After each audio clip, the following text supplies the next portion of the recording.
All right, you guys in the real estate world, if you're paying attention to interest rates, and you should be, one of the places that I find is the best source of information for interest rates and updates is Mortgage News Daily. Okay, find it on your phone. It's right here on my phone. You can't see it. It's a little app that looks like it has the world and where the O is for mortgage. Create an account there, Mortgage News Daily. Create your account there. Excuse me. In your settings, when you're setting up your account, you need to go in there, set yourself alerts to know every time the rate changes up or down. I was a lender from 2004 to 2010.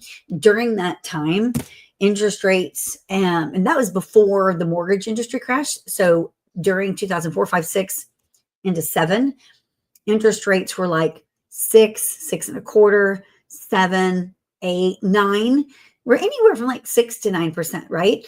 And at that time, we had what was called the subprime market. In the subprime market back then, pretty much anybody could get a loan. We had 100% financing deals. We had 103% financing deals. Basically, if you didn't even really have to have a job. We had stated income, stated asset loans, meaning if your score was good enough, credit score was good enough, you could state on your loan application how much income you made, and pretty much you could get a loan. And so a lot of that played into like why we had the mortgage industry crash of '08. During that time when interest rates were 6 and a quarter to 9%, I can remember doing loans, and I worked heavily in the subprime market. So I can remember doing loans. Like if you had great credit, all things aligned, hitting all the assets we needed, 7 and a quarter was a great rate. 6.5 was like an outstanding rate, right? If you had shaky credit, maybe not such good assets, could be 8.5%, 9%. Well, income wise for a loan officer during that time, we were kind of in control of how much income we could make, kind of based on the interest rate we quoted, right? Of course, things have changed since the industry crash, or the mortgage industry crash, 8, 9, and 10, right? Right now, you guys, in June of 2022, we watched interest rates start on that upward hill, right?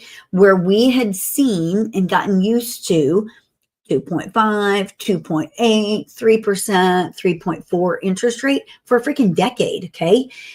You in the real estate world, if you haven't been in this business 20 years like I have, you haven't seen anything like this. So actually been at like 23, I think now.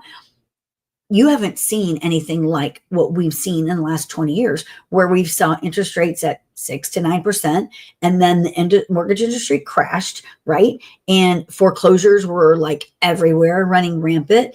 And interest rates, then we saw a decline, right? We could get interest rates for 2.5, 2.83. That went on for a decade plus. Well, then in June of 2022, that's when we started seeing interest rates go up. Well, I'm a real estate broker. I've been doing real estate for a long time, because at the end of 2010, I was like, I don't want anything to do with this lending industry anymore. This last 3 years have sucked, and it's not fun at all. And so I went back into real estate sales full time, which I had been in for like a couple years prior to going into lending. And so back into real estate sales full time, got my broker's license, and I've been training agents and in production heavily for years, but I've been training agents since 2018. I'm telling you all this because when the industry in June of 22, when the interest rates started climbing up, we saw the real estate transaction count plummet, right? And all of 2023, a lot of people recorded or record low numbers. Our sales in our team were cut in half, literally. And we didn't even see it coming. No one really saw it coming. They were inching up, but no one really thought they would stay for a prolonged period of time. However, fourth quarter of 2022, real estate sales were like in the freaking dirt. Beginning of 2023 sucked more. And all of 2023, for most people, if you talk to them, they were like, holy crap. Well, there's also a lot of home buyers during that time that when interest rates jump from 3.4% to 4.5, 5.5, 7.5, they even went to 8 at one point. pretty much knocked a lot of buyers out of the industry and out of the market. Because if you think about it, and if you're a buyer listening to this, you probably are thinking like a couple of years ago, because during COVID, we had a time where you couldn't go get a house because we were getting multiple offers on everything under the sun. So unless you had extra cash or you had some kind of inside scoop into that house, odds of you getting a house were slim, right? Well, once interest rates started going up, the buyers that had been in the market can no longer afford the same size house, right? So if they were looking at a $600,000 house during COVID or prior to COVID, when interest rates were between 2.8 and 4.3%, they now are looking at a way different payment when you're looking at interest rates 7 to 8%, which is where interest rates went at the end of 2022 and then remained all of 2023. We saw a couple of dips, 2024, a couple of dips, but overall, if you look at an average of interest rates during the last 2 years, 18 months especially, they've hovered at like 7% to 7.5%. That's kind of in the norm, right? Even though I just told you at the beginning of this video, in 2004, 5, 6, and 7, that was the norm. Nowadays, people don't think it is because of that era that we went through of super low rates, right? So it put the housing industry in kind of like a gridlock.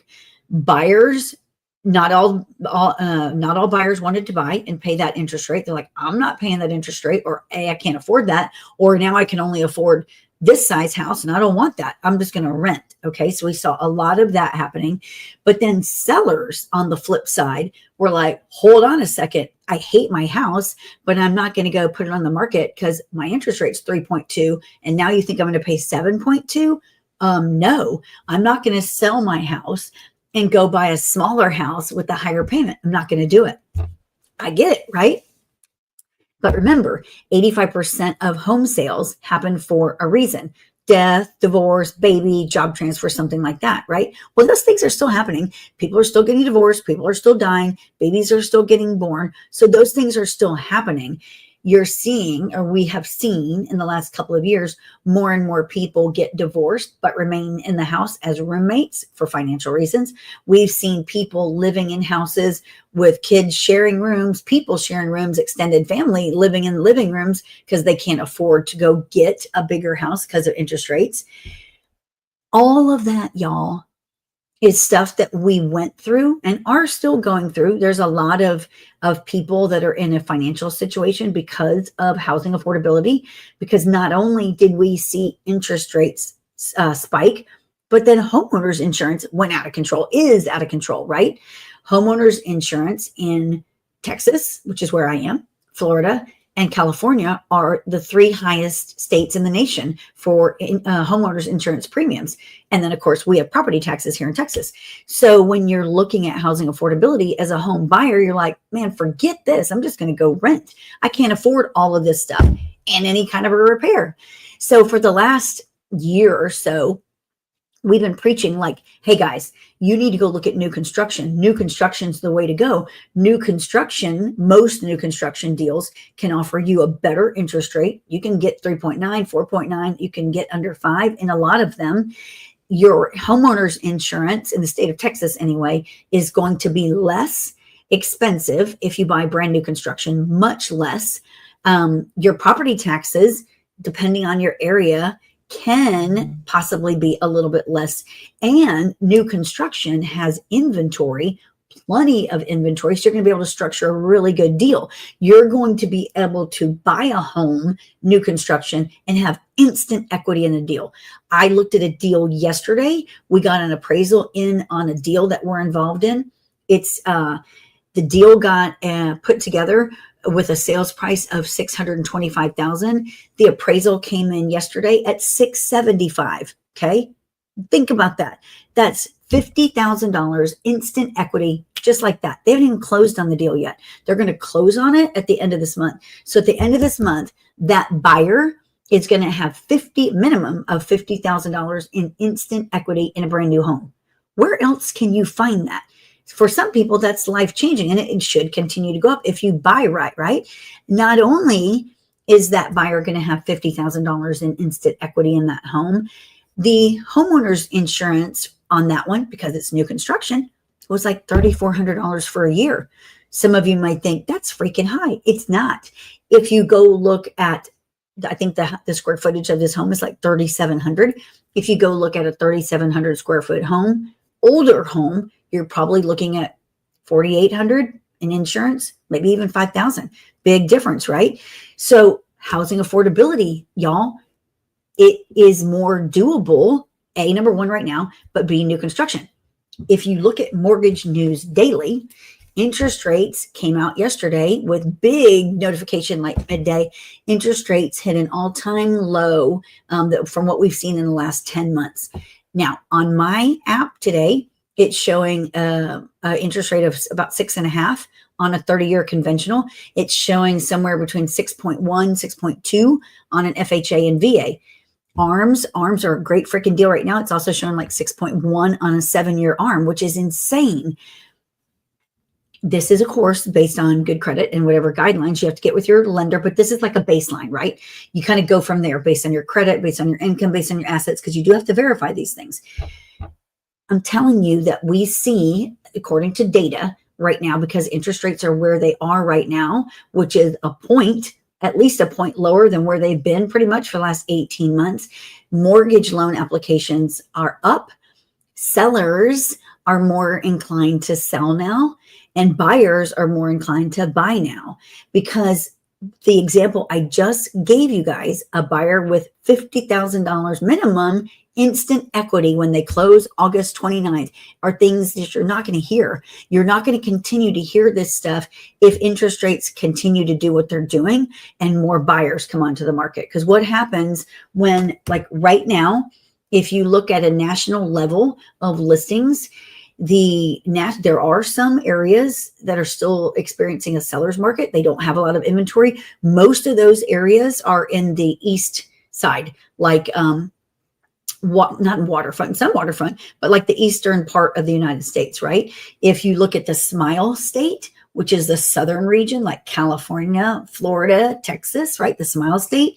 If you look at those states, especially Florida and Texas, we're leading the nation in inventory. We have a crap ton of inventory on the market. It is a full-blown buyer's market here in Houston, which is where I am. You can get all kinds of deals right now. You just got to get out there and make offers.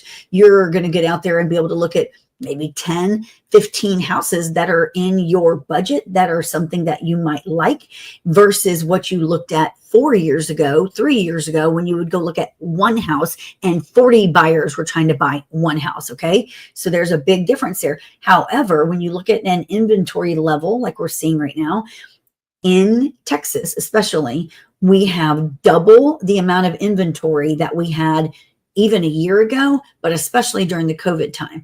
So what does that mean? When there's more inventory on the market, right? Fewer buyers on the market, the buyers have control, because we got to get rid of these houses. Sellers are like, dang, get this house off me. I need to get out of my house. New construction's like, we'll do anything to sell this house. They're making deals like they've never made before. But what happens when your inventory starts to shrink and the buyers start to come out more because interest rates are lower? Deals go away, right? Big time deals go away. So if you're a real estate agent, what should you be doing? You should be working your face off right now to talk to every buyer under the sun out there about interest rates. In fact, I just got off a call this morning in our community. The lender, for $10,000, the lender is going to be able to buy down the rate from where it came in for them based on their credit score. They came in at 6.6. He's going to be able to buy their rate down to 3.6. Do you hear me? 3.6. Okay. And then the next year it's going to go to 4.6 and then 5.6. Y'all, these things are happening. And hey, guess what? Where's that $10,000 coming from? The seller. It's not costing the buyer anything. The seller's paying the $10,000 so that the buyer can have a 3.6 interest rate. Do I need to say that again? The seller is paying $10,000 so that the buyer can have a 3.6 interest rate. I'm just going to leave that there for a minute, because I don't know anyone that's getting a 3.6 interest rate right now. If you're in the housing market and you're not out there buying a house, you should be. For one, get out there, get with a real estate professional that knows what they're doing. Remember, there's a bunch of them that are unskilled and untrained. Don't get with any of them. Find one that's highly skilled, highly trained, and that you can trust, because it's a huge purchase in your life. Find that, number one, and get out there and don't look for your forever home. Look for the deals right now. There's freaking deals out there like crazy. You're insane if you don't go get them. You guys in the real estate world, listings are the name of the game. Even though listings have been hard to sell here in Houston for the last couple of years, I know, because we're a listing heavy team. We carry 30 to 40 active freaking listings, and they're expensive to keep marketing. But it's the name of the game. Listings will keep you in the real estate business. It'll keep you getting more listings. It'll keep you in front of people. It'll get you buyer leads. It'll keep you with a steady flow of income coming in if you do it at a high volume, or you become part of a company or a team that's doing it. I teach listings all the time. That is my strong suit. So if you're in real estate and you want to learn more about listings, y'all, you need to come to our free thing, which is called Power Agent Playbook. Power Agent Playbook is something I put together. It's very near and dear to my heart because no one ever trained me. I was at every big box company out there almost. I had my own brokerage, and I pretty much had to figure it out myself on how to get listings. What do I say? Where do these numbers come from? How do I run the value? I joined a coaching program years ago, got trained at a high level, and I've continued to train people ever since then, because nobody else out there is doing it. So I put Power Agent Playbook together a few months ago. It was a vision, and I was like, we need to get out there and teach agents all over. You don't have to be with us at Realty of America. You can be anywhere. You can be at Old Century 21, Gary Green, all these old traditional brokerages. Come, because I can promise you they're not teaching you the things that you're going to learn with us. This was a vision that came to me out of and nothing but passion to help other people so that no one goes through the struggles that I've gone through. No one. There's no reason for you guys to ever struggle. There's no reason for you not to know where to get listings. There's no reason for you not to know how to run value. There's no reason for you not to know what to say to a seller. There's no reason for you not to know how to use your tools.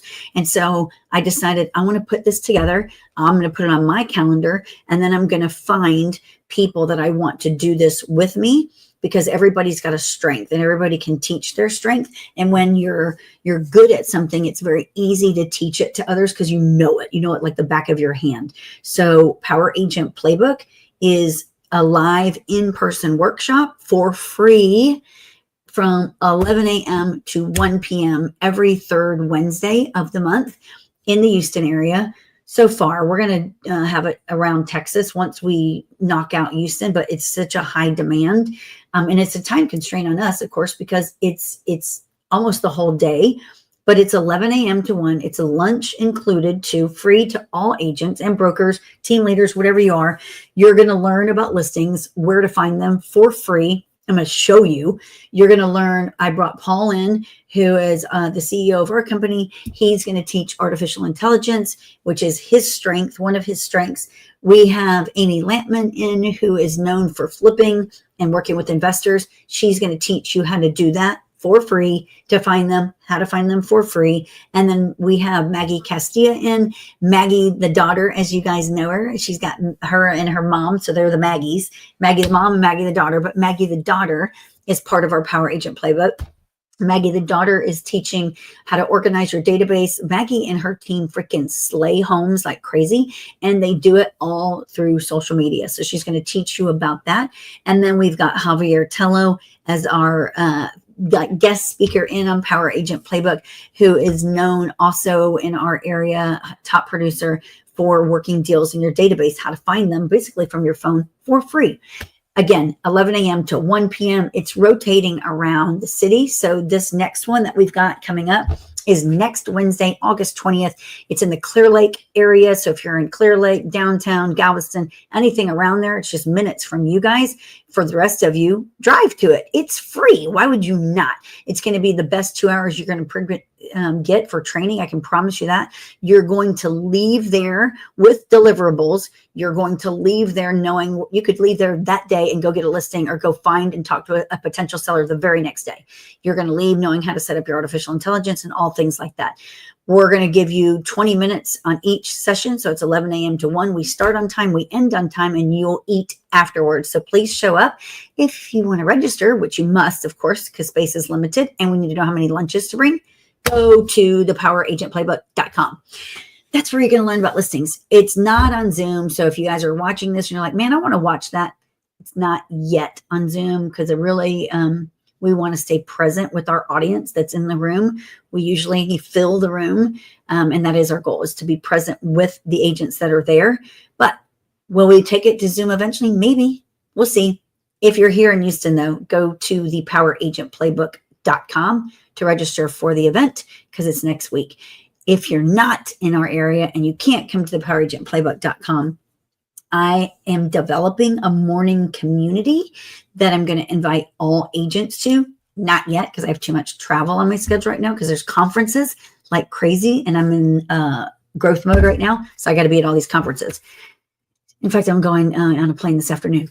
So watch for that. It's the Rise and Thrive community. It is a morning community. I'm doing it right now, but I'm only doing it with a handful of agents, a select group of agents. And we're on Zoom every morning, Monday through Friday, 8:30 to 9:15. And it's for coaching, training, problem solving, you name it, to help you move the needle along in real estate. So I'm Tricia Turner. You can go follow me on social media everywhere in case you want to learn more about how to be successful in real estate. Have an awesome day, you guys.